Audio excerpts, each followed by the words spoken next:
This is Badass Billy Gunn, 11-time WWE Tag Team Champion, Intercontinental Champion, Hardcore Champion, and you're listening to IcoPod. You gotta hear this. And if you're not listening to this, I got 2 words for you. Suck it.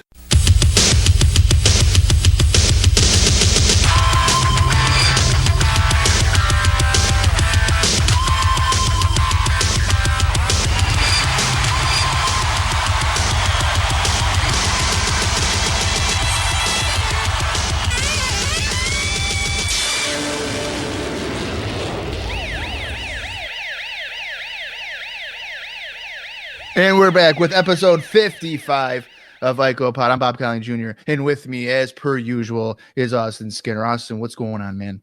That's all I am to you now, Bob, is just per usual. Yeah. You're just like a side note. Well, to just clarify things for you, we are live at this point. We are broadcasting. I did hit start broadcast. Okay. Unlike how before I was doing the countdown, you didn't know you hadn't pressed live yet. And then I asked you, hey, man, are you going to press live? We could have gone 2 hours and not known that we were not live. Yeah.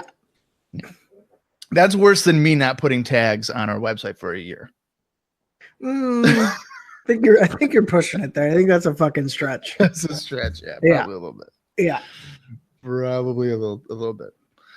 So what's going on, man? What's new in the life of Austin Skinner since the last time we sat down to record? Well, funnily enough, I don't know if I've brought this up on air yet or not, but towards the end of February, which we're recording right now, it's still pretty early in February, we were scheduled to have an appearance by Billy Gunn in a meet and greet at work.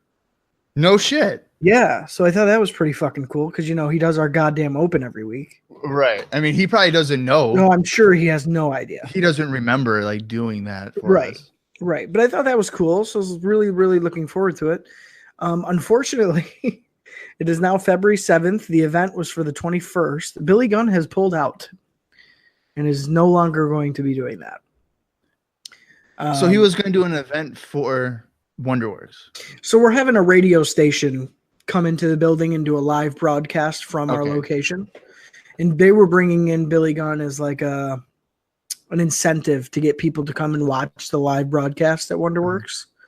And he was like one of the main attractions. Like they were going to do this VIP meet and greet where you got to meet Billy Gunn and then get tickets to go into the building and play, like this whole fucking thing. And come to find out, Mr. Billy Gunn has biggity backed out and was like, I'd assume it's because like the whole AEW thing, because when they got him to sign on for the radio thing, he wasn't doing shit. Right. Like he wasn't with them. They booked it much before he even publicly came out with that. So I don't know. I assumed that what it was. I'm sure it could be wrong. I mean, because there's probably plans in months ahead of time for that. But I thought that was pretty funny that I was like, fuck yeah, I'm going to bring up IcoPod. He's going to be like, get the fuck away from me. I don't know who you are. This is going to be awesome. And come to find out, he big shot at us. Well, he would either be like, get the fuck away from me, or he played off like, oh yeah, man, I know exactly what you're talking about, knowing that he does not know what the fuck he's talking about. And I'd be like, yeah, remember you did that video? He'd be like, yeah, dude, I remember you guys. I did that video for you. Like, yeah, Billy, I just told you that. I just said that. He's like, yeah, I know. Yeah, okay, fuck you, buddy. Kipsop. That's funny. I like Billy Gunn, man. I'm telling you, the more that I watch of him, the more I have a greater appreciation. He's on my list of guys that I think I enjoy more later on than I did present time, like when that was going on. So I have a couple things actually about Billy Gunn. If we are going to stay on him, why does everybody like downplay his charisma? I don't know. He was always the more charismatic one. Yeah, I think Billy Gunn's pretty fucking charismatic. Maybe because, like compared to a Road Dogg. I mean, I guess. Because Road Dogg would do a whole opening and then Billy would just say, "So good." Yeah, right. But I don't know, man. I always liked Billy Gunn better than Road Dogg, personally. He's a better worker. Yeah. I don't know. It bums me out that he's not more Well, and then his singles run after that did kind of suck. See, I don't know. I feel like I don't know if it sucked. Like, Well, you think Billy? What were people expecting? Like him to be like the world champion? I don't. No, That was never. I wanted DX Billy Gunn, just not with Road Dogg. I wanted Mr. Ass. Well, they did that to Well, an extent. yeah, kind of. The one Billy Gunn? No, fuck that. What was wrong with that? No. I feel like that's when he lost all his charisma and didn't do anything. Yeah, he was just Billy Gunn. Yeah, I don't like Billy that. and Chuck. No, Mr. Ass, dude, all the way. Mr. Ass. All right. All the way. All the way. So, like, well, yeah, because let's just, like, kind of briefly here. So he starts off as Smoking Guns, Mm-hmm. then Rockabilly, Mm-hmm. then Badass Billy Gunn, Mm-hmm. the one Billy Gunn, Billy and Chuck, Yeah. and then he just becomes Billy Gunn. I Because he think doesn't have, so. like, he's like banging Tori. Yeah, I think it's just Billy Gunn. And then he becomes the Outlaw in TNA. Yeah, and then what's the group he was with? So, Three Life Crew. Oh, yeah. Kip James. And then they did the whole VKM thing. Yeah. Voodoo Kid Mafia. Right. And then he was like a trainer. Yeah. At the center there. And then I guess back to Badass Billy Gunn. I don't know. So let me just do I would say there's like 5 dudes that if I see them on a show like from back in the day, like an independent show, that I'm inclined to watch them. Billy Gunn's one of them. Can I guess another one? Yeah. Sabu. No. No. Okay. Jerry Lynn. Of course. I feel like that's a lot of ECW guys. Yeah. Well, like Chris Chetty. I like Chris Chetty. Really? I think he's decent. Okay. That surprises me. Yeah. Obviously like Steve Corino. Oh yeah, of course. That's not really a surprise. There was one other one that I had that is just I'm drawing a blank on that. I would see like I've noticed it. Like if I see him on a show, I'm going to want to check him out. For me, Sabu is definitely one of them. Just because you don't know if you're gonna get like a fucking hidden gem or literally the worst match you've ever seen in your life. Yeah, that's why Sabu is definitely one of mine. He's not in my top 5, but he's probably in there. Yeah, because you don't know. He's still like a draw for like viewing reasons. Yeah. But like, I say Billy Gunn because on High Spots, their network there, they have like 300 IWA Mid-South shows, and I've been recently like on a kick to watch them for some. They're like 3.5 hours long, so it takes me a minute, especially if it's bad. But like he was on a few of those in 2007, 2008. So it's like I want to see him against Chuck Taylor in 2007. Like, what is Billy Gunn doing in IWA Mid-South in 2007? Yeah, like stuff like that. By the way, side note, Billy Gunn in real life is fucking huge. Oh yeah, dude, he's a big motherfucker. Yeah, and I didn't think that before meeting him. No, he's fucking big. He's jacked, and he's tall. Well, for a while he was scrawny. Yeah. Even when he was Badass Billy Gunn, like he was built, but he was scrawny. No, yeah, he, like 93 right now. He's average. Oh, he's not. Yeah, he's a regular guy. Yeah, but come like 98, 99, he's thicker, obviously, but not like ridiculous. Yeah. Right now he's like Scott Steiner build. No, his arms, dude, are fucking huge. Yeah. Huge. Yeah, he's a big dude. He's jacked up. But speaking of independent wrestling shows and really bad ones, before we get into IcoPod, I watched a big time wrestling show. You had gone to one with Dallas, Watertown, right? Yes. Okay. So I watched the show. It's from October 2017, October 21st, 2017. I reviewed it, all this stuff. And the main reason I watched it was for the main event, which was promoted as being the Steiner brothers against the Nasty Boys. Yeah. So I was just thinking, wow, the Nasty Boys in 2017 against the Steiner Brothers, that should be an interesting sight. It's not going to be good. It should be an interesting sight. Well, I watched it, and by the time they get to the main event, they do a bait and switch Oh, fuck. to where the Steiners team up with the Nasty Boys to take on 4 other heels. And it's just like there's one move, an overhead belly-to-belly suplex by Scott Steiner. That's all there is, aside from brawling. What do you think the reason was for the bait and switch? Because they probably can't. They can't fucking work. Well, not only that, do you think they could come to terms with a finish? Oh my god! If they're having problems in 2017 with figuring out who's going over, Company. yeah, that's pretty bad. Also on that show, there was a match between Matt Stryker and the Patriot. Oh god, That not original. Not it's Tom Brady, not Del Wilkes. right. But it goes about 12 minutes. There is I'm not even exaggerating. There was not one move. I almost just choked on my water when you said that. There was not one wrestling move. It was all playing through the crowd, punches, and chops on the floor. And a guy, like, they hit their hand on the ring post. I saw that move. I saw somebody hitting their hand on the ring post about 9 times on that show. Oh god. It was brutal. Yeah, that's pretty rough. The only reason why I reviewed it was because it was like 2 hours long. So I was like, oh, cool, easy content. You know, it's a quick review. Yeah. I had to take a break. Oh my god. It was that bad. I just could not deal with it. That's pretty rough. Yeah. But you know what isn't rough? My tongue? No. Oh. IcoPod. Oh yeah. Yeah, whatever. Okay. Jesus Christ. All right. So let's get into episode 55. And by the way, Mike Campbell had messaged me, and yes, Austin lost our bet. So soon enough, he will be watching Smoky Mountain Wrestling.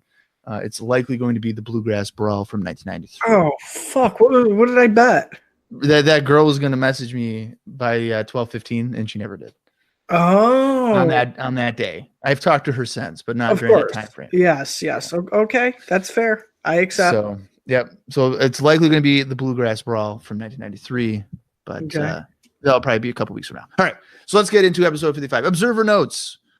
There were rumors that there would be a confrontation between the Rustlers and Vince McMahon at a recent taping.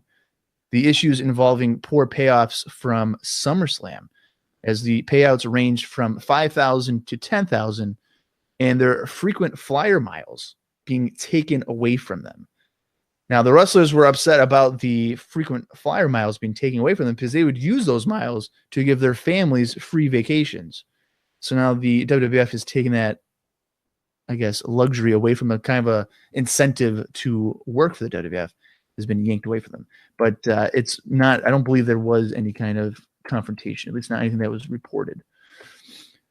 I wonder if that means that instead of kind of the talent being able to rack up the points on their own dime, that WWF was like, no, we're paying. Is that what that means? Yes. So that they would then, I guess, probably get like free for the company. For the company. Yeah.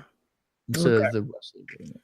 Okay. And then for the ranging of 5 to 10,000, that's considerably different because if you, I believe it is out there for the 1991 SummerSlam, the payouts for that, a guy like Virgil would get 20,000. Holy shit! While Ted DiBiase though would get like 90,000. Are you shitting me? Right.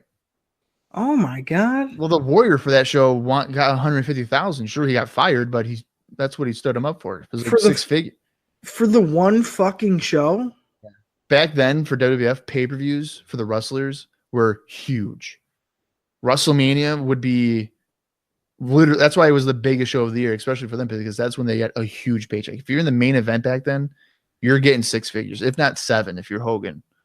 Well, for sure if you're Hogan, but if you're working Hogan, you're getting 6 to 7.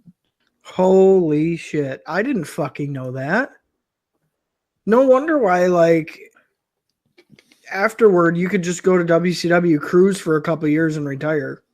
You're making all your fucking money.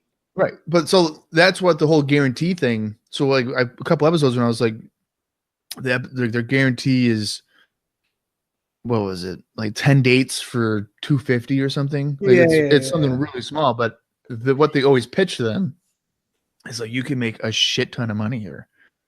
You just have to get over, you have to work. and you can make a lot of money. That's insane. Yeah. So and it's insane to see, okay, say a 90,000 to oh, you were the main event of 93 SummerSlam. Okay, here's 10 grand. right. Well, Holy the fuck. business had changed considerably. What do you think the payoffs are now? Oh man, I honestly can't imagine it being a lot. I don't think there would be I don't even know if there'd be considered a bonus. Everything's on. It's a network now. I don't even think it would be 10 grand. I don't even think it would be 5 grand.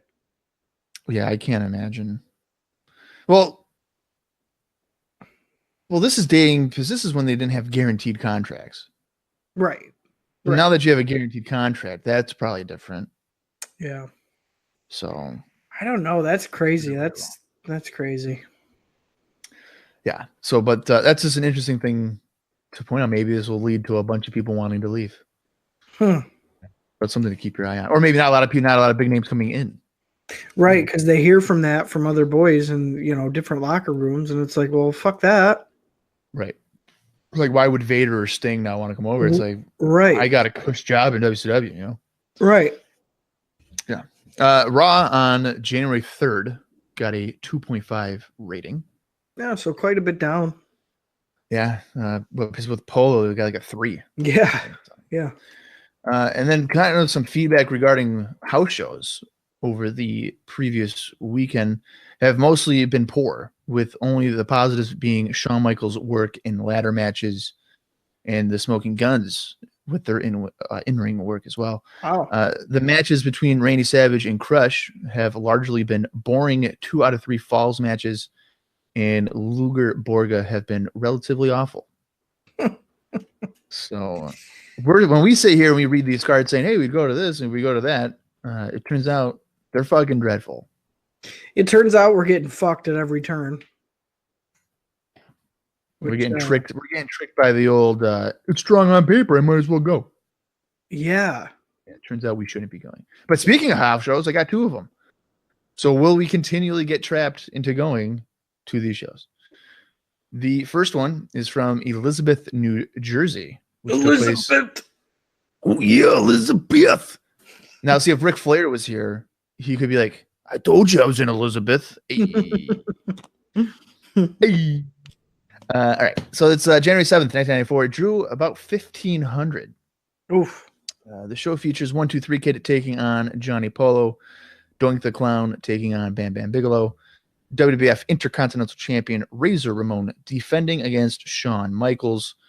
Bob Backlund is in singles action against Iron Mike Sharp. WWF Tag Team Champions, the Quebecers, defending against Men on a Mission. And the main event saw Adam Bomb trying to survive a casket match against The Undertaker. See, now I'm surprised because a lot of that stuff is angle-based. So I'm surprised they didn't draw more. Yeah, with Doink, Bam Bam, Ramon, Michaels. Yeah. Mission, Quebecers. Kid, Polo, technically. Oh, sure. Yeah, Kid Polo. Yeah. Maybe I wonder if people are just getting sick of seeing Bomb on top. They just don't buy it. Maybe. He's been on top of the house shows here for what, a month at least? Working with Undertaker? Yeah. Maybe even longer than that. He might have been since October, November. Yeah, I don't know. Well, here's the thing, Adam Bomb. Like we love Adam Bomb. Of course. I just don't think a lot of other people do. I know, which sucks. Yeah, I don't think he's over. Right. I don't think he's really getting the opportunity to be over. Right. So that's kind of a bummer. That probably translated into weak houses and stuff like that. But that's kind of what I'm thinking. Like, say you're watching your local television station and they're promoting maybe 3 big matches on the card, and you see that that's one of them. It's kind of like, well, okay. So what 3 matches here do you think would be presented on television? I would have to think Ramon Michaels. Yes. Taker Bomb, as you're noting. Would you go Doink Bigelow or would you go Men on a Mission Quebecers?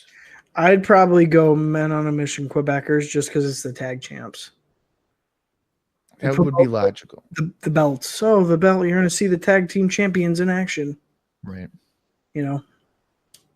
Knowing the WWF, they're probably like, come see Bob Backlund. He's back. He's taking on Iron Mike Sharp. Gosh. Could you imagine? That'd be pretty funny. I think for this one though, I might skip it. I don't think I'm gonna go. Yeah, I was gonna say I think I'm dipping out on this one too. Yeah. We then go to Tampa, Florida, at the Sun Dome, also on January 7th, 1994. This drew approximately 4,000 fans. The card features Owen Hart taking on Bastion Booger, IRS in singles action against Marty Jannetty. Bret Hart battled Jeff Jarrett. Crush and Randy Savage met in a 2 out of 3 falls count anywhere match. Ludwig Borga squared off against Lex Luger. The Head Shrinkers were in action against the Smoking Guns, and the main event saw WWF World Champion Yokozuna defending against my boy Tatanka. So first of all, the first thing that jumps out to me there is there's a lot more talent. Yeah, this would be the A group. Yeah. Yeah. Fuck them for doing that to Owen Hart. How dare they? But he's certainly playing the face role still. Yeah. With all things considered, though, like Bret Jarrett might be pretty good. I'm gonna be a sucker. Like if they promote Savage Crush 2 out of 3 falls, like they probably got me with a ticket right there. So yeah, I'd probably go to this one. Right. So if we're using the same promotional tactics, maybe we should even do that moving forward. If I were to see this on TV where it's like Bret Hart against Jeff Jarrett, Crush and Randy Savage, the best 2 out of 3 falls count anywhere, plus World Champion Yokozuna defending against Tatanka, I'm like, Mom, Dad, can we go? Yeah, absolutely. I'm going to be going to this show. Absolutely, I agree.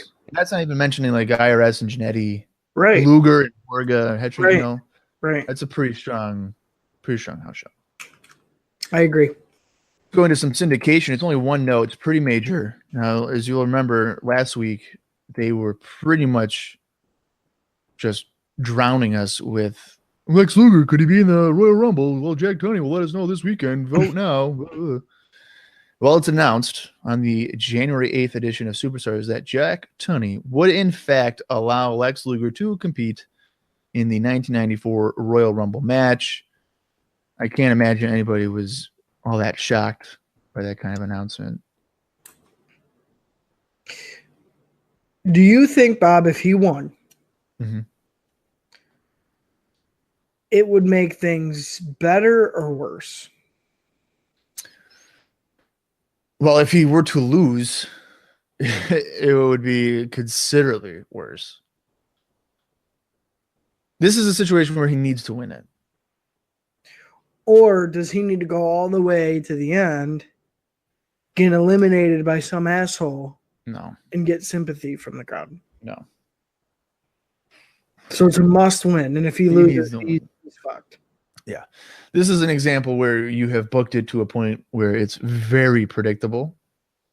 Yeah. That he is going to go to WrestleMania to wrestle Yokozuna. That is for sure, as of January 10th, 1994, their end game. Well, and the whole thing for me is like, so they announce this or whatever, and we get that news. I was kind of bummed out because, like you said, now we know. Right now, there's no question. To whereas at least if Luger's out of it, you know, maybe we might see something a little bit different, something we're not expecting. But I feel like it's almost now like a guarantee. Like, you know what's going to happen. Well, what if they had like just not even let us know? They're like, he might be in the Royal Rumble. You have to watch. We're not even going to tell Luger. Luger will be in the arena, but we won't let him know until his number strikes. Or that, or you play it to the fact like we're going to leave the voting lines open. It's so close that we're leaving it open right up until the first bell for the Royal Rumble. Right. And we're not going to know. None of us know. Jack Tunney doesn't know. Yeah, I feel like there should be a greater level of interest. It's like you have to buy the pay-per-view to find out if he's in it. Yeah, to see. And obviously you're going to deliver him to be in it. So it's not like you're, screwing the fan over for forking over $30 or whatever. He's going to be in there. Right. And not only that, I feel like if you don't tell people immediately, it's not necessarily spoiled for you. Like, okay, well then he's the surefire winner. You don't even know. I mean, you kind of have a pretty good idea, but you don't know for sure. They might pull some bullshit. But now that you know for sure, okay, well, there you go. Yeah, I think for myself, if I was booking it, you have to put him over. And that's the thing that sucks.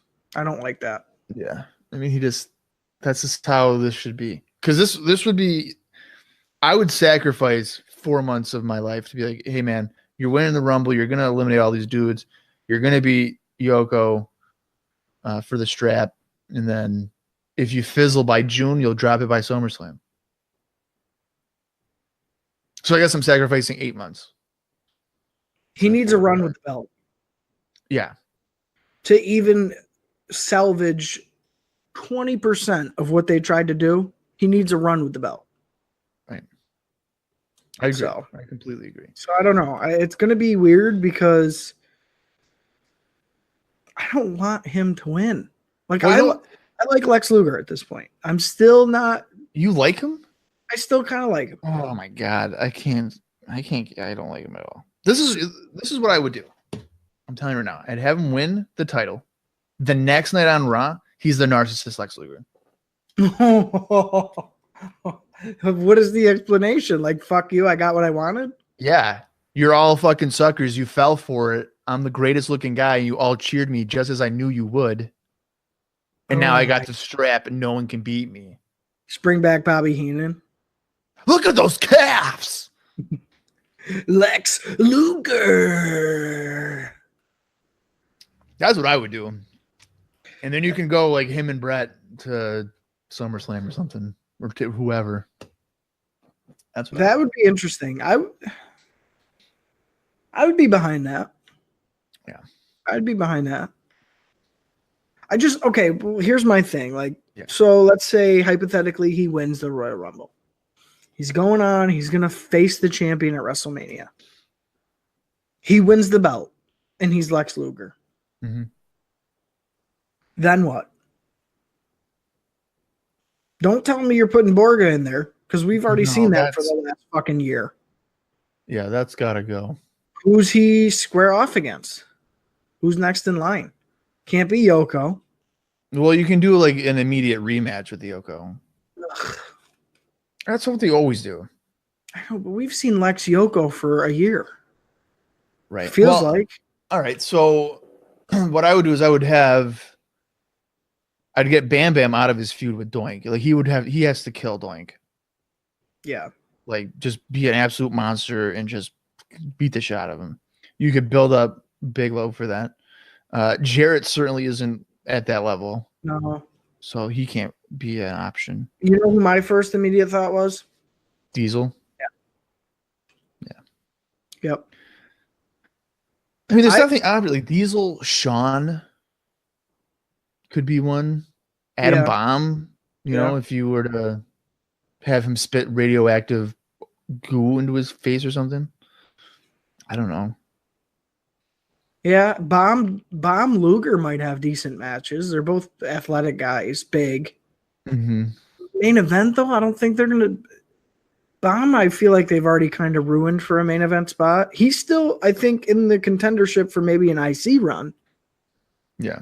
But I feel like there's no way he's making it to the top. At this point. I think they would put Diesel there before Bomb. I agree. Just the way that Diesel's been presented. For sure. I mean, Bomb was having problems with Virgil. Right. That's not going to happen with Diesel. Diesel's going to kill him. Yeah. No, I agree. I think for me, like if it was my choice next, I'd probably go with Diesel. Realistically. It's funny you bring that up though, because really outside of Yoko, you don't have a heel. Like a strong heel. A usable one, right. So you have Jeff Jarrett, can't use him. You have Borga, you can't use Borga. Right. You have what's his name? Sean. But you have to assume if Sean loses to the IC champ, he ain't going for a world run immediately. Or if he wins the IC title, then he probably isn't going for a world run. Yeah, like I don't Bam Bam, I almost feel like he's too far gone. Now he's feuding with Currently, Booger. You know, now he's with Booger. So that's even worse than Doink.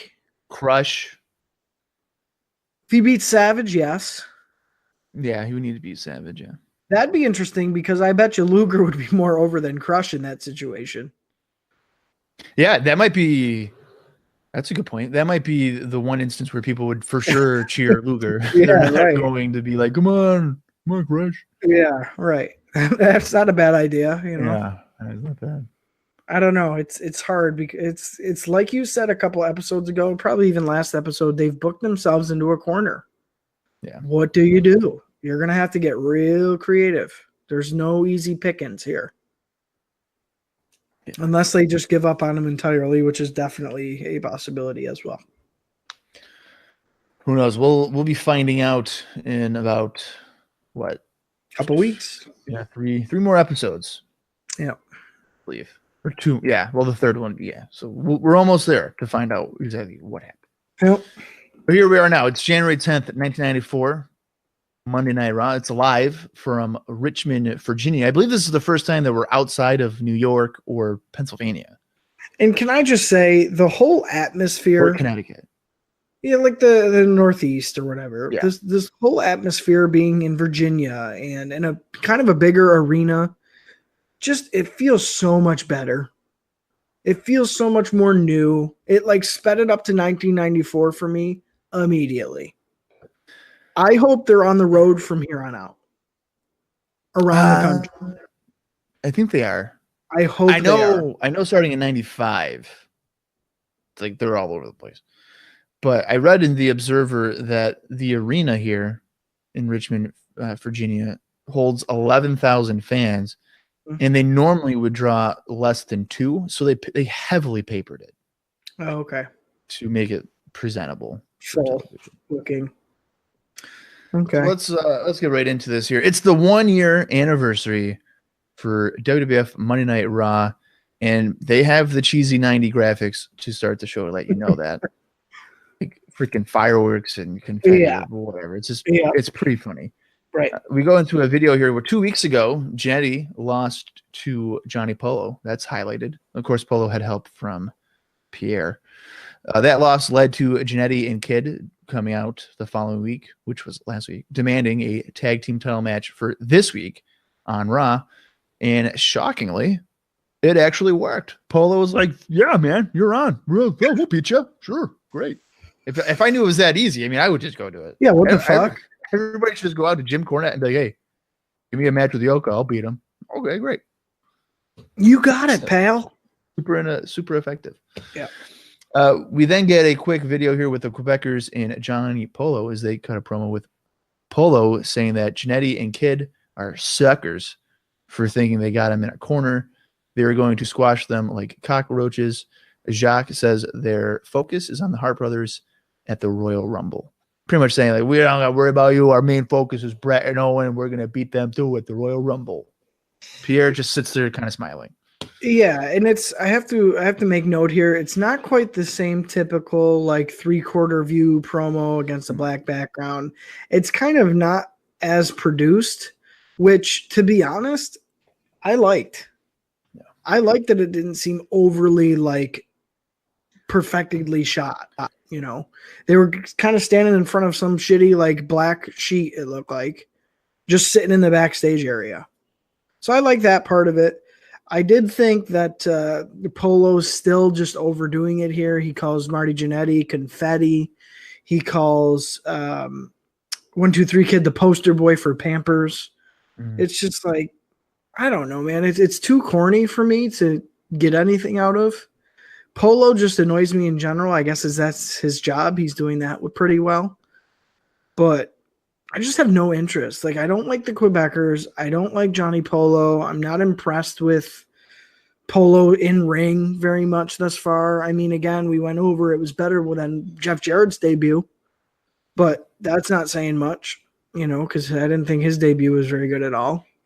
So no. I'm just for me, this trio, I don't get anything from them. Well, you were saying that Polo annoys you, but it's not to a point where he annoys you where you would want to go see him get beat up. It annoys you to to the point where you want to like turn the channel or not go to the show. Exactly. Yeah, I want to mute the audio. If he's on commentary, I ain't listening. He's better on Coliseum videos. I'm telling you, he's better on the Coliseum videos. Yeah, I don't know.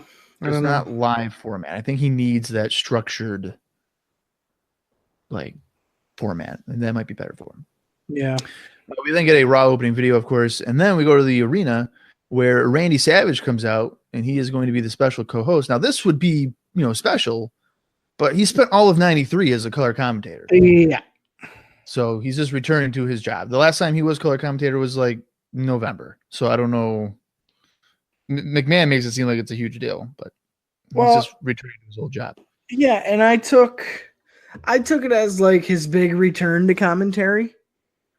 But like you said, he hasn't even really been gone that long. Right. So I mean, he wrestled Fatu like a month ago. Yeah, and then he's wrestling next week. Right. So but they were making it seem like, oh, his big great return to commentary. He's on fucking Mania. He's on Mania though. Yeah. Like he co-hosts Mania. Exactly. Like, what are we doing? It doesn't make sense to me. Vince McMahon reminds us that Bastion Booger takes on Bam Bam Bigelow tonight, and we'll also see The Undertaker in singles action.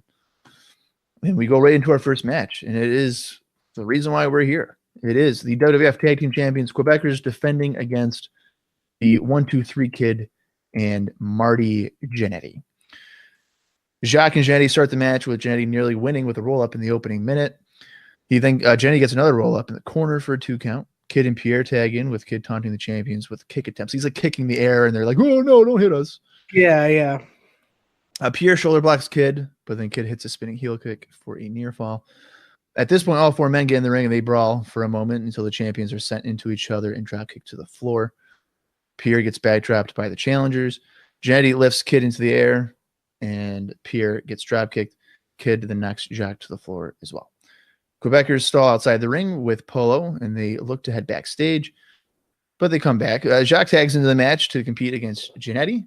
Marty fist drops Jacques to avoid a monkey flip, and at this point, we go to our first commercial break. So what did you think of the match for this first commercial? Pretty run-of-the-mill. I mean, your faces are kind of getting the better of the champs a little bit. So, I don't know. I'm always worried when the faces start out on top because I'm always thinking like, okay, they'll get a nice little run. Heels will come back, cheat to win, quick finish, done. So I was like, fuck, like this is where we're going. We're going to get some fuckery with Johnny Polo on the outside. I didn't have high hopes for this one. It was starting off good. Like the action was pretty square. There wasn't much fumbling and fucking around. Sometimes with the Quebecers, we do see that. But at this point, I'm okay with it. Like I'm kind of interested. Yeah, I was relieved that there wasn't a bunch of stalling. Yeah. Which was really important for me. Yes. Coming back from break, we were told that during the commercial, Jannetty had pinned Jacques following a super kick, but Jacques had gotten his boot on the bottom rope. Now, I'm surprised they did that during the commercial break. What the fuck, man? There must have been a mistiming or something. That makes no sense. That's going to be your biggest high spot of the match. Yeah, and then no one sees it. What the fuck, man? I was pissed. That was baffling. Yeah. Pierre pulls the top rope down and Jannetty crashes to the floor. Jacques accidentally decks Pierre to the floor as Pierre was holding Jannetty. Kid enters to hammer away on Jacques with strikes in a spin kick.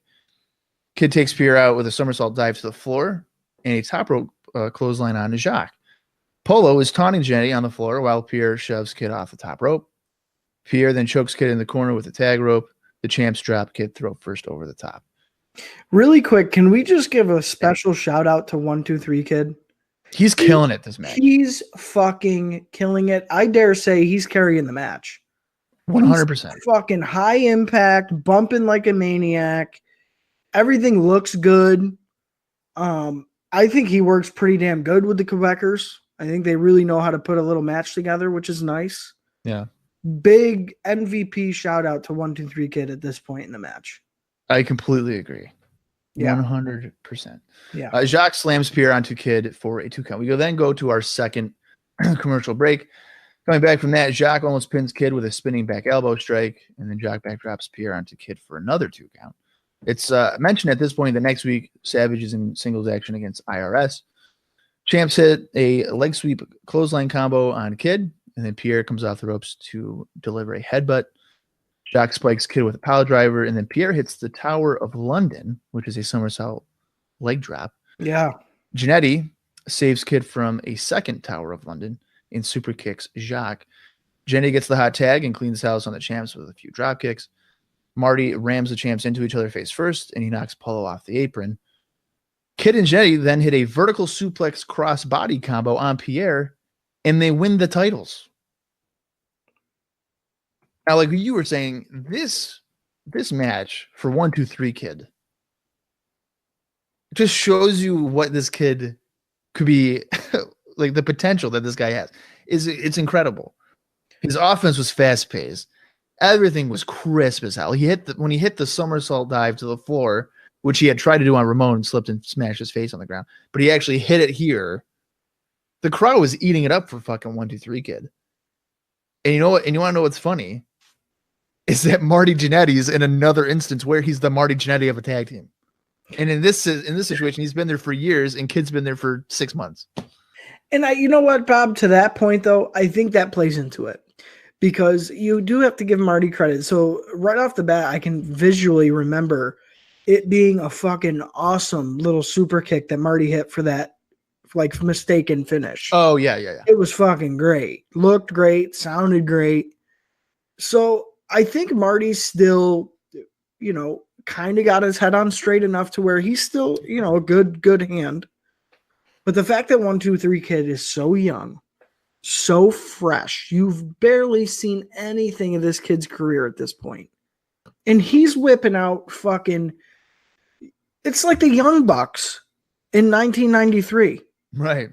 He's doing fucking flips and dives and clotheslines off the top rope, but it all looks believable. Like it's not too choreographed because the way he's hitting the guys aren't standing there waiting for him like for the catch. It's like, holy fuck, this fucking maniac's flying at me and I don't know what to do. And the thing that makes it so much better is that since not everyone's doing that fucking style, it stands out and is way more entertaining. Now, compared to today, where everybody's doing a suicide dive, if everybody flips off the top rope. Right, right. Back here, it just never happens. Yeah, and Kid's kind of distinguished himself enough already to where even though Marty's kind of a high flyer too, Kid's style is completely different than anything we're seeing. Completely different. So fucking huge props to him. Huge props to this finish. Kid was getting flattened on bumps, dude, that looked nasty. Yeah. That looked like they fucking hurt. And here we go. We get the finish. New tag champs. Was I expecting that? Absolutely fucking not. No way. I think that's another huge Raw moment. They go out into the crowd and celebrate, which was a great visual. Almost felt kind of, again, unpredictable. They jump the guardrail, go out to the crowd and celebrate in the sea of people. Yeah, hell yeah to this. High drama, heck of a tag match. I don't really have any major complaints. I'm glad I was wrong with kind of towards the beginning. A lot of big moves. Tag teams worked well together. I put it this way, I wouldn't mind a rematch down the road. So that's always a plus. I'm interested to see how Brett and Owen follow that up. Well, because that brings me to my next point here. So would you rather see Jannetty and Kid defending against Brett and Owen or the Quebecers against Brett and Owen? Would I rather see it? Yes. Do I think it would make much sense compared to the Quebecers? Probably not. See, because when this happened, I'm thinking to myself, Marty and Kid against the Hearts, right? That's great. I would have Marty and Kid go over on Brett and Owen. And then the next night on Raw, if you really want the belts on Quebecers or whatever going into Mania, the next night on Raw, have them drop the straps. Yeah. Because then you can put the Quebecers in the Royal Rumble. Right. Right. No, I think that makes sense.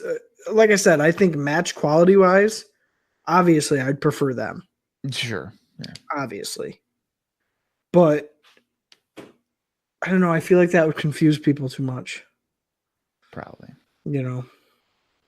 Well, of course, I assume where you're going with that, Bob, is Owen's going to turn on Brett or something. Or maybe walks out, jumps off the apron. Well, you could do something similar to Survivor Series. Right, a miscue or something like that. Miscommunication, and then Owen just gets pinned, and then he can turn on him or something. Right. I would not have Brett get pinned. Oh, absolutely not. I mean, Owen would be taking the fall. Yeah. Yeah. And that just fuels Owen's hate anyway. Right.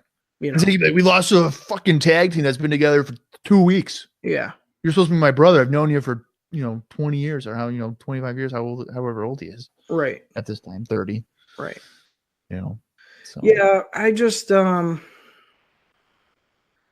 don't know. Like, I don't know. In a classic sense, you want to just keep the Quebecers in there, but to shake shit up, yeah, put them in. Yeah, I would shake it up. The Hearts were promised a tag team championship match. We're gonna deliver on that. Their Quebecers are out. New champs are in. That's how it should work. Right. Yeah. But yeah, this was a great. I feel like I don't say that very often on this, but this was a great tag match, a great start to the show. Obviously, a match of the year for '94. Yeah, start things off, maybe, sure. Yeah. I would say for me, tag match wise on Raw, this has probably been my favorite match, surprisingly. Sure. I mean, this was better. Like, I know I like the Steiners Quebecers match from September, and you don't. This is better than that. Yeah, I agree. Yeah. This is definitely the best Raw match, the tag match, I should say. Yeah. After the match, Randy Savage gets in the ring and he celebrates with Kid and Jannetty. Of course, that's the old timer having to get the rub from the new guys. And as you mentioned, Kid and Jannetty go through the crowd while the former champs, looked shocked on the floor.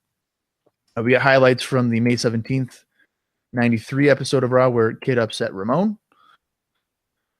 Amazing together there. And then the Royal Rumble report, but this time with Jim Ross because Todd Pettengill was snowed in. He could not get to the studio, I'm assuming, to do this. Ross says anything that can happen in the WWF, and the title change that we just saw proves that. And he goes over the rules for the Royal Rumble match. And then he announces that all 30 names have been announced, and we'll run them down. Real quick before that, Bob. Go ahead. Why the fuck do twice a week we need to know every detail of the rules for the Royal Rumble match? Why? I don't know. I feel like it's something you could say once and people would get it. Maybe say it once and then one more on the last draw before Royal Rumble and be done with it. Right. Like, I don't need, at this point, I could go there. I could show up in a striped shirt and I could ref the Royal Rumble match probably better than the actual refs could. Like, I know the rules better than they do. Yeah, you're not wrong. And it's funny you mentioned that. So just imagine they probably do this on every single show. So that's Raw, Superstars. Yeah. Wrestling Challenge. Yeah. Mania. Mm-hmm. All American. Is there any other ones? That's 5. That's so annoying. It's excessive. So annoying. It's just, I feel like it's a way to fill time in this Royal Rumble report segment. Like, we don't really have anything too much to report on. Just go over the rules again. Do it every time. Right. I don't know. It's just, it annoys the shit out of me. Yeah. They probably think it's a good way just to kill 90 seconds. That's what I think. Yeah. So then they're like, how do we fill the next 42 and a half minutes, guys? What do we do? Put Booger and Luna out there. Yeah, molesting each other on the floor for 3 minutes. We'll get there. Shawn Michaels, Diesel, Doink, Bret Hart, Owen Hart, Bam Bam Bigelow, Bastion Booger, Billy Gunn, Bart Gunn, Rick Martel, Crush, Tatanka, Adam Bomb, Samu, Fatu, still wrong pictures, Randy Savage, Ludwig Borga, Jeff Jarrett, 1-2-3 Kid, Marty Jannetty, Greg Valentine, Scott Steiner, Rick Steiner, Kamala, Mo, Mabel, Bob Backlund, and Lex Luger, plus Tenryu and Great Kabuki. So those are the 30 names announced for the 1994 Royal Rumble. And can I just say, that is a pretty, I mean, all things considered, all guys considered, that's a pretty stacked Rumble. Yeah. Way stronger than 93. Like, you can at least pick maybe 5 guys in there that could legit win the match. Yeah. Well, so what? Brett, Savage, Diesel. Luger, Diesel. For me, Sky Steiner. I wish. I don't think so. Like I said, put all the belts on them. Yeah. Sean, maybe. Yeah, and I was going to say, maybe you have to just put Sean in there. Bob Backlund. Hey, after the showing last year, man, who knows? He won me over. Good Lord. Yeah. Remember, we also have a casket match with WWF World Champion Yokozuna defending against The Undertaker. WWF Intercontinental Champion Razor Ramon defends against IRS. There's still going to be the Quebecers against Hart Brothers, but as of right now, it is not a title match. And then Tatanka takes on Ludwig Borga. Now, I just thought about this. Why aren't Ramon and IRS allowed in the Royal Rumble match? Yeah, when everybody else is. Like, literally. Why is Greg Valentine in this and not Razor Ramon? Right. I don't know. I don't have an explanation for you. But speaking of guys in the Or Royal, Kamala. Like, what the fuck? yeah. But how about fucking Tenru and Kabuki? See, this stuff, it never interests me when they do this because you know they're not going to win. You know they're not going to win, but that's a pretty cool appearance. It's obviously probably through their WAR association. Yeah, but what didn't? Yeah, Tenru though, wasn't he supposed to be at like WrestleMania 9, and then he was just like, nah. Yeah, Skipping out. Like, yeah.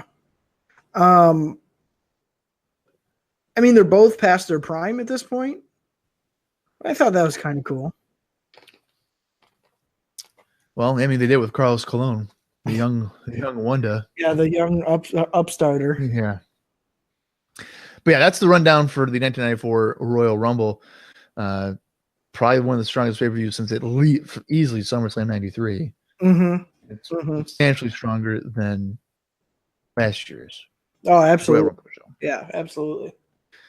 We get a Ico Pro ad with Razor Ramon working out, and then a Slim Jim ad with Randy Savage. And then to continue on with the trend of highlights from the first year, from the July 19th, 1993 episode, footage of Jerry Lawler ruining Tiny Tim's life when he destroyed his ukulele is shown. As you will recall, that was one of the worst segments that we've ever had to sit through. Feels like forever ago, though. It does. Yeah, it's been a while. So at least a sort of second match. It's Ludwig Borga taking on Brad Anderson. Now, this match appears to be joined in progress. Yeah. I'm not really sure how much we missed on it. So obviously the introduction, but I don't know how much in ring. Borga is delivering a clothesline as we join it. Anderson tries for a few clotheslines, but Borga stops him with another clothesline. The fans are chanting for USA. And at this point, Lex Luger calls into the program, and he says that he's happy to be in the Royal Rumble, and he puts over Jannetty and Kid for winning the tag titles just moments ago. He also wishes Tatanka luck against Borga at the pay-per-view. And then he kind of does the typical promo where it's like, there's no friends in the Royal Rumble match. So, we're all trying to do the same thing. We just got to throw each other out and see what happens. Yeah. Borga delivers a side slam, and then he finishes Anderson off with the torture rack submission. This, to me, is just a match that happened. I mean, I don't care. Yeah, and it's another one of them circumstances where the only reason they had the match is so they could use it for the background noise of the phone call. Right. That's definitely what it was here again. I barely have any notes on it. I had more notes on the phone call. Yeah. Just how corny it was. Lex saying exactly what you want to hear. Fucking, thanks to fans for voting him in. Says America's all about opportunity. And this is his opportunity along with 20 other guys. So he's a fucking idiot. Doesn't even know how many guys are in the match. Well, no, he knows that there's 9 that for sure are not going to win. I guess so, yeah. I guess so. And then Borga wins with the rack fucking move, yawn. I didn't really have anything for this. I'm just surprised, because you've mentioned it before, how they haven't been like, oh, Luger has done this move, the torture rack. Baffling. I feel like that would be another layer of for the feud, and they're just blatantly ignoring it. Baffling. Yeah, I don't know. But you're right. The phone call was just insincere, the typical like, oh, great, thanks guys, whatever. Yeah, I don't understand. Yeah. speaking of things that I don't understand, footage from WWF Superstars is shown where WWF World Champion Yokozuna hit a Banzai drop onto two men as he won a handicap match. After the match, the lights went out and a gong was heard. So you know the Undertaker's around. Well, he's not there, though. Taker appeared on the big screen, putting together the special size casket for Yokozuna for the Royal Rumble. Naturally, this visual, mind you, he's not in the arena. He's clearly somewhere else. Yeah. This is freaking Yokozuna out. Taker says that it will only take him one time to put Yoko into the casket. And then he says that Yokozuna has made a big mistake. And the Undertaker, he doesn't make mistakes, but he buries them. So he's saying that he doesn't make mistakes, he buries them. In order to bury it, you have to make a mistake. I think he means he buries other people's mistakes. Is that what he's saying? So, like, if you mistakenly have a child out of wedlock, he will bury that child for you. Was he saying Yokozuna was a mistake, baby? I think that's what he's, I think that's what he's getting at. I don't know. It's fucking stupid, man. Yeah, I don't know.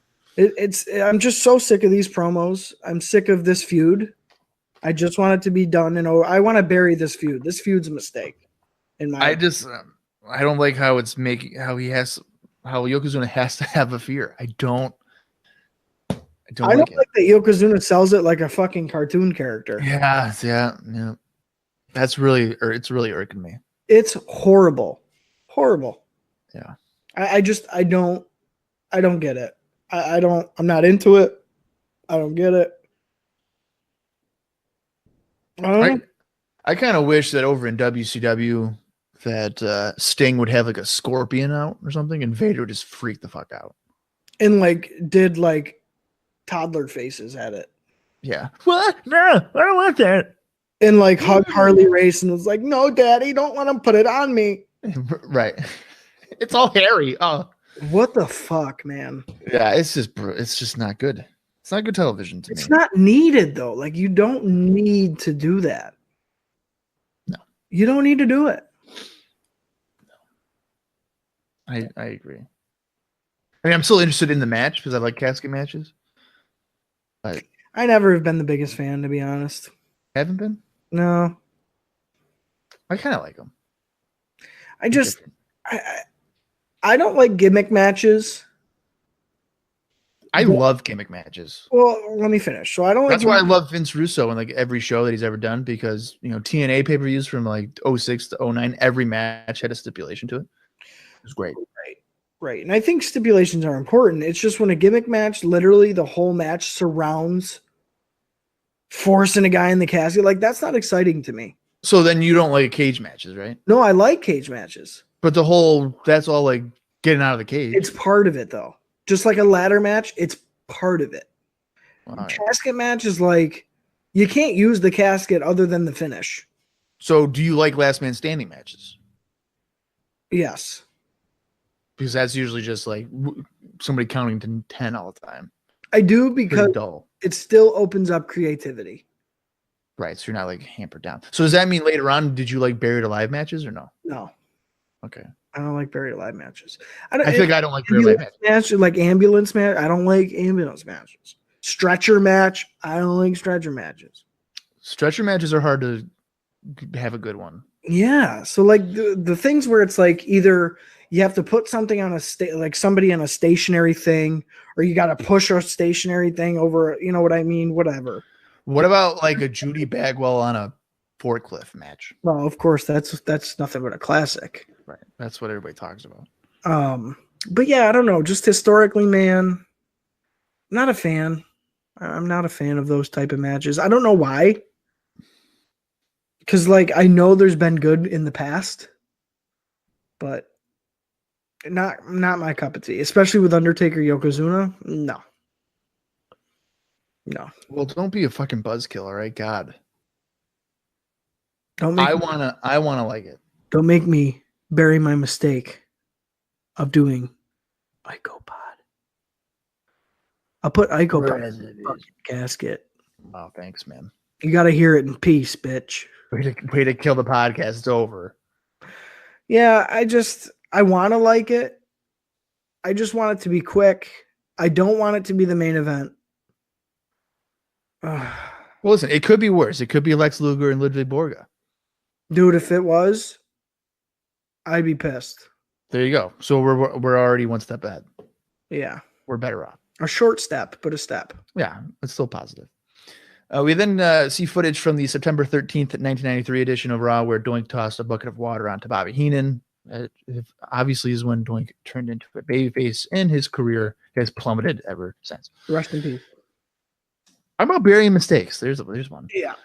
We go to our third match. It's The Undertaker taking on Ray Hudson. And as you would expect, Undertaker just destroys. Oh, Undertaker loses inside cradle to Ray Hudson. That's it. Okay. That should be how he loses matches, because you know how he usually sits up? Well, he can't sit up out of an inside cradle. That's true. If he sits up, he gets pinned even more. Yeah, he's fucked. So, yeah, but obviously Undertaker destroys this guy. But on commentary, Vince McMahon and Savage are talking about John Madden. I guess he's like John Madden at this point must be a free agent for commentary for football. And McMahon suggests that, well, John Madden could be here. Yeah, they try and like sneakily segue it in there. They're like, oh, I know who somebody we know has got a famous admiration for The Undertaker, John Madden. Yeah. And Vince throws out basically an invite to John Madden and says, oh, Jack Tunney might offer him a contract. And it's like, yeah, fucking right. Right. So as soon as I heard that, my initial thought was that would be hilarious. Yeah, like hilariously awful, because John Madden's an icon for football commentary, but it gets to a point where he's realistically pretty bad at it. And it's just a parody of himself. Right. You know? Well, you know there, Al, the best way to win this game is like you got to get a first down and, you got to score more points. Brett Favre really knows how to throw a football. That's what he says. Emmitt Smith is one of the greatest running backs because he knows how to run through a path. And has a back. Right. And he has legs that, he runs with. They work good. Yeah. Jerry Rice is a great wide receiver because he knows how to catch the football and then run. And Rice is healthy for you. I would be a big fan of his on commentary, especially in the WWF. It'd be bad. Because it would literally be like so funny. The fact that Vince even jokes at that being a possibility to me is funny, but the idea of it is even better. How much does this guy weigh? Oh no. Don't say it. Don't say it. Coming soon. Don't fucking say it. Yeah. Back to the match though. Taker chokeslams Hudson, but it was like more of a toss. He didn't gently put him down. He was like, get the fuck out of here. Yes. It was pretty weird. He then finishes Hudson off with a tombstone pile driver, which he gets some pretty good air on. He jumped. He jumped. Yeah. So maybe he did not like Mr. Hudson. No, I don't know what was going on there. Because then right after the pin here, because he finishes him with the tombstone, we see that he's about ready to attack again, but Paul Bearer stops him. It's like, no, you don't need to. So I don't know, something was up there, I thought, which was kind of funny. In the beginning too, I noticed that I don't know who was, maybe the ref was messing with it, but like the urn was getting tossed around between Bearer and I think the ref. Something happened because early before the match even happened, I saw Bearer like catching it or something. Yeah, and I was like, what the fuck is this going on? Yeah. So there was something weird, but I'm just glad that they kept it pretty quick. Taker controlled literally the whole thing, which I would expect nothing less. And I don't know. I guess this is his way of being like, okay, I'm ready for Yoko. But is he really ready? Like, who did he just beat? Or nobody? Right. You know, I would have maybe put Taker in there with somebody a little bit more worth it. Like a name? Yeah. Yeah. How about you just throw Rick Martel in there? What the fuck is Rick Martel doing? Or yeah, whatever. Somebody where at least he'll have a little bit of credibility going into the Royal Rumble. Yeah. But That was my only gripe about that. Well, I'll have a gripe here, and we're almost to it here. Footage from last week has shown where Bastion Booger groped Luna Vachon, leading to Bigelow attacking Booger and ending their short partnership. And then we get a little video package here for next week. Randy Savage competes in singles action against RS. 2 explosive superstars collide in the squared circle next week on Raw. IRS has been up to no good. He's been opening up that briefcase. Randy Savage used to be a commentator. Now he's wrestling again. What happens? Look out. Right. Yeah. Ridiculous. All right. Main event. Bastion Booger taking on Bam Bam Bigelow. Bigelow pummels Booger in the corner several times. Booger then shoulder blocks Bigelow, but misses a splash. Bigelow does a flare flip in the corner. He crashes to the floor. I was like, holy shit. I was not expecting. I was pretty surprised. He did it really well, too. He didn't. No, he didn't stall out. No. He didn't struggle. He got right up and over and fell out to the floor. Yeah, he did it pretty well. Yeah. Bigelow decks Booger from behind on the floor and then rams Booger face first onto the steps. Bigelow lifts Booger for a slam, loses his footing, and then falls backward. What the fuck, man? So this is why sometimes I hate professional wrestling. So they do it again. Yes. And this time Bigelow performs the move correctly. Normal. Yeah. Right. Bigelow wins following a top rope diving headbutt. All I have to say is thank God Bigelow did not lose. If he were to have lost this match in any fashion, count out, disqualification, whatever, I would have lost my shit. Not only that, I'm glad that Booger really didn't get any offense in. Even if he would have had like a 60-40 match with him, I would have been pissed. Yeah. Like, come the fuck on. So luckily Bam Bam did destroy him. It was a sloppy ass match. Really not a whole lot going on. Bam Bam hits his headbutt off the top for the win. And I literally have written down, if it would have gone any other way, it would have been pretty stupid. Yeah. So at least they didn't fuck that up. Yeah. And just to give you a rough idea of maybe where Bastion Booger's career is going, you would maybe think after the match he'd get some heat back, maybe attack Bigelow. No. Luna slaps him, and then Bigelow drops kick him to the floor. So it might be over for Mr. Booger. Well, good, because he basically no-sold the finish.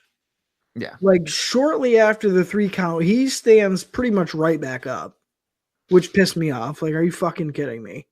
He's got headbutted off the top rope with a guy with fucking flames on his scalp. Yeah. Stands right up, basically no-sells him, and at least they're like, no, fuck you, slap, drop kick, you're out of the ring. So, like you said, hopefully this is one of the last times we see this bastard, because I'm just about over it. I'm hoping and praying. Yeah. We go backstage where the former tag team champion Quebecers and Johnny Polo, they're hanging out back there, and they are not happy. Polo can't believe they lost, and he lists all the ways that Jenny and Kid had cheated with hair pulling and holding it tight, whatever. And then Jacques goes, well, good thing Polo here. He signed us a rematch, so we know we got one here. And Polo looks confused for a second, like, what the fuck are you talking about? I didn't do that. He's like, yeah, of course I did. Polo says that he signed a rematch for the Quebecers, and they are going to get a rematch at Madison Square Garden, and they are going to regain the titles next Monday at Madison Square Garden. Now, you're probably wondering, oh my God, Raw next week's at Madison Square Garden. It's not. They are having a live house show on Monday, next Monday, and we'll tell you what's going on with that at the end here. February 13th, 1993 highlights, when this is probably Austin's favorite fucking thing of the whole fucking show. Kamala chasing Kimchi through the crowd. I don't know why the hell I don't know why this is considered a memorable moment. I was so excited to see Kimchi, dude. I was popping huge. This is the biggest pop of the night for me right here. I was fucking so happy. And it's crazy to think that this all went down last February. Yeah. Like, it's been that long. Yeah. Doesn't seem like it's been that long. No. I'm surprised. Well, I'm not surprised, but it's kind of interesting to see that they didn't use Flair or Perfect, their career match. Obviously, neither one is there. That's the only reason I could think of. Maybe why not? Yeah. If Perfect was still there, they're for sure using it. Yes, I agree. No doubt about it. I agree. Vince McMahon and Randy Savage are at ringside, and they talk about next week where Savage has a tune-up match against IRS before the Royal Rumble, and Crush will be on commentary. IRS comes out and he tells Savage to enjoy himself because next week will not be a party. Savage proceeds to grab a cake that has been there the entire show for the anniversary show, and he shoves it into IRS's face, gets in the ring. IRS is like blinded by the frosting, and he yanks his tie. IRS is made to look like a fool, and that's the end of the show. What did you think of the 1-year anniversary show for Monday Night Raw? Well, I'll say straight up that it was a better week of Raw than the last handful that I can remember. Yeah. With that said, for a 1-year anniversary show, I was like, okay, I guess. I was slightly disappointed. You know, I kind of wanted a little bit more of a celebration of what Raw has been, with maybe some, you know, most top talent, really no enhancement guys for anything. But it was, other than the cake thing and like the recaps, it just felt like a normal Raw. Like, it didn't feel special. Yeah. So that kind of sucked. I was expecting like all the matches to be feature matches. Yeah, exactly. And Exactly. that's not what we got. It's not- Obviously, the tag title match is really good, and I would suggest, if anything, just to watch that. Yeah, on that show. and that's one of my biggest notes coming out of this show too. The action was kept at a decent pace throughout the show. Anything that was bad was kept at a minimum. Anything that was good kind of got its chance to shine, which was nice. That was a nice change of pace to where, again, last couple of weeks, the action hasn't been great. It's been pretty stale shows. So this did feel like a breath of fresh air when it came to in-ring stuff. There was some angle advancement, which was nice to see. And we even got a little bit of hype for the MSG show. So I was appreciative of that. I am looking forward to that show, especially the way we're going to be watching it. Yeah. And I would say as a whole, I'm still looking forward to the Royal Rumble, especially because I didn't expect, you know, the last couple of names that were announced for the match, and really all the feature matches, other than maybe Undertaker Yoko, have had quite a bit of hype instilled in them for me from a personal standpoint. So I'm looking forward to the show, probably more so than I have the last couple of pay-per-views. Yeah, that same thing applies for me. And as you mentioned, for how we're going to watch the MSG show, now usually next week we'd be like, okay, we'll watch the January 17th show for Monday Night Raw, whatever. Well, that's not going to happen. Next week is going to be, Austin and I are going to be going to Madison Square Garden, and we're going to watch the January 17th, 1994 house show as a live watch. It's not a bonus episode. We're keeping it in the timeline. And then after that week, we'll watch the January 17th Raw as if, you know, we watched it on that tape or something. And we'll go from there. I'm interested to see it. You had said you don't watch really handheld footage or fan cam footage, as they would say. Only like fan footage I've watched is maybe some ECW stuff. Right. But WWF never. Like I've never, WCW never. So it's going to be a definite new experience for me. And I think it's a cool way of doing it, especially keeping it in the timeline with our current episodic entries here on the podcast. Yeah. So, and we're drastically different with that because I love fan cam footage. I love watching stuff that, you know, the majority of people have not watched. Right. So, right. It's from a different perspective. It's a different angle. It's the raw, natural footage. There's nothing enhanced about it. It's literally a guy in the upper deck recording the show, as if it were you sitting there, and this is your memory. This is your home video. Right. Exactly. Yeah. So I'm looking forward to that. It is available on YouTube. I will probably include that link into the description for that episode, and I will make note of it in that episode as well. Or you can just type it into YouTube, be like WWF House Show 94. It's like the second one on there or something. It's the whole show too. So yeah. It's a good idea. That's a good idea to definitely maybe link it, because again, if you enjoy us talking about it, you might enjoy watching it. Right. You're just watching it with a couple of buddies. There you go. Shooting the shit about it. You're in the seat next to us. Right. Yeah, pretty much. So anyway, but for this episode, I'd give it like a mild recommendation just for the tag title match. Mm-hmm. But again, like if you can just skip, if you want to skip over that, that's fine. Or skip just skip the rest of the episode. I would definitely watch the tag title match. Mike Campbell, though, he sent me an email a while back about this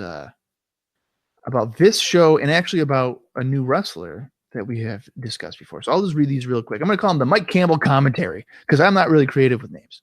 Okay. So Mike Campbell says the title change was further proof of anything can happen mentality that the WWF did such a good job with in those days. My friends and I were big fans of both Jannetty and the Kid, and we'd seen them both lose enough to understand that there was a limit to who they could beat. We didn't know anything about the inner workings of wrestling aside from other kids telling us it was fake, but we've been watching long enough to know that there was a bit of a ceiling. Marty can beat Quang or Bash and Booger, but he can't beat Crush. As much as we all wanted to see them win the tag titles, and they talked about it every day for a week, we knew that they weren't beating the Quebecers. Plus, Brett and Owen were challenging them at the Royal Rumble. Good guys didn't wrestle good guys in the WWF. Right. At least not often. Right. So you can imagine my reaction Tuesday morning when I got on the bus and my friend broke the news that they had won the titles. And then he has something here about Furman Sparkplug Holly. This one actually kind of cracked me up. That was pretty funny. He goes, my dad was a big NASCAR fan. Okay. I never cared one way or the other about it. The only drivers I knew were Dale Earnhardt and Ernie Irvin. So one day I asked him about Thurman Plug. His reply was more or less asking who the hell that is. And when I told him he was a new wrestler, he more or less told me to get lost. So just the thought of Mike Campbell going up to his dad, like, "Hey, Dad, have you heard of Thurman Plug? He's a race car driver. Who's that? Oh yeah, he's a new wrestler. Get the fuck out of here! Like, why are you talking to me? Don't bug me right now." He's just shooing him away. Like, get out of here, son. All right, Dad. That's awesome. Well, because if you think about it, like, as a parent, you're like, this is what I like. So his dad likes NASCAR. Your Right. son's showing interest, and he's like, oh yeah. And then he's like, yeah, he's a new wrestler. Dude, fuck you. You don't care about race cars. You're still talking about your wrestling bullshit. I'm done with you. Son, it's fake. God. He's not fucking real. He doesn't Wake up. race. He also notes some sad news. And I think it's because we had discussed how we hadn't seen Well Done in a while. Yeah. He tells us the reason that Well Done hasn't been seen recently is that one of them was injured by Mabel. Fuck. I believe And that. yeah, it wouldn't be the first nor the last time that someone will be injured by Mabel. So Fucking well done. Well, yeah, there you go. that's some shame stuff there. So Mike Campbell, I know you're a regular listener. You have your own segment now called Mike Campbell Commentary, pending, copyright, Right. trademark it, Right. or if you think of something better for your own segment. Yeah, and if you That try I to just gave trademark the name, fuck you. We already did. Right. So you owe us a penny every time you say it. Yeah. I really think it's super cool that fans were watching at the time bring up these memories because I didn't have that experience. So we've talked about this several times on the show, but for him to talk about himself as a fan, going on the school bus the next day, finding out that they actually won and being like, holy shit, that's awesome. It's so cool to hear those little, personal stories that I guess Bob and I both missed out on. Like, Yeah. we don't have that. I always like that type of context of people providing their thoughts for what they felt at that time. Yeah, because really, You can't recreate that. right. And all things considered, I mean, Mike Campbell was just a wrestling fan. Right. Maybe this is a good kind of peek at wrestling fans in general. Like, this is the kids, this is what they're talking about at the time. So it's a really nice insight for the show, I think. Yeah, I appreciate it. And of course, anybody else that wants to For sure. have that, you're always more than welcome to pass it along, whether it be through email, icopodcast@gmail.com, or through our Facebook page. We'll always read them on the air, especially when it comes to pay-per-views. I usually will throw them out there to give us your thoughts. I didn't do it for Survivor. I don't think I did a lot for Survivor Series just because that show sucked. And I didn't want a lot of people to be like, oh, that fucking blew. But I know for trying to get Summer, out of there. yeah, for like SummerSlam, it was like 5 pages worth of shit. Yeah, well, hey, which is cool. Like I said, I think it enhances the podcast quite a bit. Yeah. So I for sure agree. All right. So I don't know if you have anything else here for episode 55. I know that we have a long recording because we are going right to Madison Square Garden as soon as we get over with this one to check it out and do a live watch commentary on that. So do you got anything else here for episode 55, Mr. Austin Skinner? I think that wraps it up. We have 1 year of Raw in the books. We'll see you at year number 2.